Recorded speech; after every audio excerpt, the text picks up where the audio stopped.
Hi friends, இன்றைக்கி நம்ம என்ன வீடியோ பார்க்க போகிறோம்னா ஜியோ ஃபோன் நெக்ஸ்ட்டோட அன்பாக்சிங் மற்றும் ரிவ்யூ தான் பார்க்க போகிறோம். இந்த ஃபோனை பல பேர் 2000 ரூபாய்க்கு வாங்கலாம்னு சொல்லிக்கிட்டு இருந்தாங்க. அதை பற்றி இந்த வீடியோவில் பார்க்க போகிறோம். அதுக்கடுத்து இந்த ஃபோனோட ஃபுல் ஸ்பெசிஃபிகேஷனும் இந்த ஃபோனை வாங்கலாமா வேணாமான்னு பார்க்க போகிறோம். வீடியோவை ஸ்கிப் பண்ணால் பார்த்தா தான் வாங்கலாமா வேணாமான்னு ஒரு கிளாரிஃபிகேஷன்ஸ் கிடைக்கும். வீடியோவை ஸ்கிப் பண்ணால் பாருங்கள். அதுக்கு முன்னாடி நம்ம சேனலை சப்ஸ்கிரைப் பண்ணனா சப்ஸ்கிரைப் பண்ணுங்கள், கூட இருக்க பெல் ஐக்கனை கிளிக் பண்ணுங்கள். வாங்க வீடியோக்குள்ளே போகலாம். நம்ம சேனலில் கிவ்அவே கொடுக்க போகிறோம். கிவ்அவே எப்போ கொடுக்க போகிறோன்னா நம்ம சேனல் மானிட்டேஷன் அடைஞ்சோடனே கொடுக்க போகிறோம். மானிட்டேஷனாக என்ன ப்ரோ அப்படின்னு கேட்டிங்கன்னா, ஒரு 1000 சப்ஸ்கிரைபரும் 4000 வாட்ச் ஹவர்ஸ் வந்தோடனே மானிட்டேஷன் பண்ணிடுவாங்க.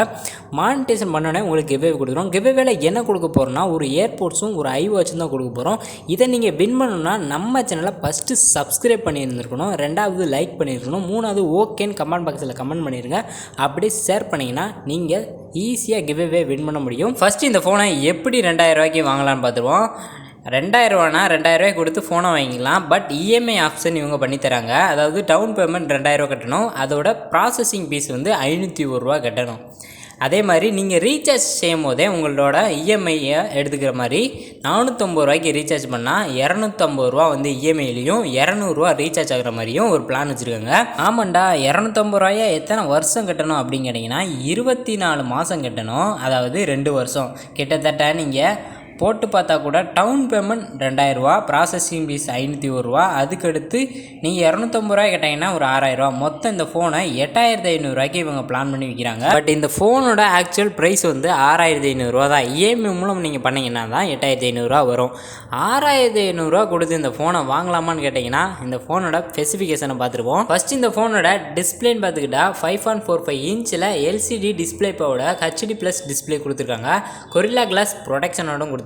இந்த ஃபோனை பார்த்தாலே நோக்கியா ஃபோனோட பார்த்த மாதிரி தான் இருக்குது. நோக்கியா ஒன்றும் இதே மாதிரி தான் இருக்கும். இந்த ஃபோனோட ப்ராசஸ்ன்னு பார்த்துக்கிட்டா ஸ்னாப்ட்ராகன் QM215 ஒரு ப்ராசஸ் கொடுத்துருக்காங்க. ரேம் வேரியன்ட் பார்த்துக்கிட்டா 2GB ரேமோட 32GB இன்டர்னல் ஸ்டோரேஜோட கொடுத்துருக்காங்க. கேமரா ஸ்பெசிஃபிகேஷன் பார்த்துக்கிட்டா 16 MB ரியர் கேமரா செட்டப்போட கொடுத்துருக்காங்க. இந்த ஃபோனோட பேட்டரி கெப்பாசிட்டின்னு பார்த்துக்கிட்டா 3500 mAh பேட்டரி கெப்பாசிட்டியோடு கொடுத்துருக்காங்க. இதை சார்ஜ் பண்ண 7.5 வாட் சார்ஜரும் கொடுத்துருக்காங்க. இந்த ஃபோனோட ஃபுல் ஸ்பெசிஃபிகேஷனையும் பார்த்துருப்பீங்க. 6500 ரூபாய்க்கு இந்த ஃபோன் இந்த ஸ்பெசிஃபிகேஷனில் இருக்குது. நீங்கள் வாங்குவீங்களா மாட்டீங்களான்னு கமெண்ட் பாக்ஸில் தெரிவிங்க.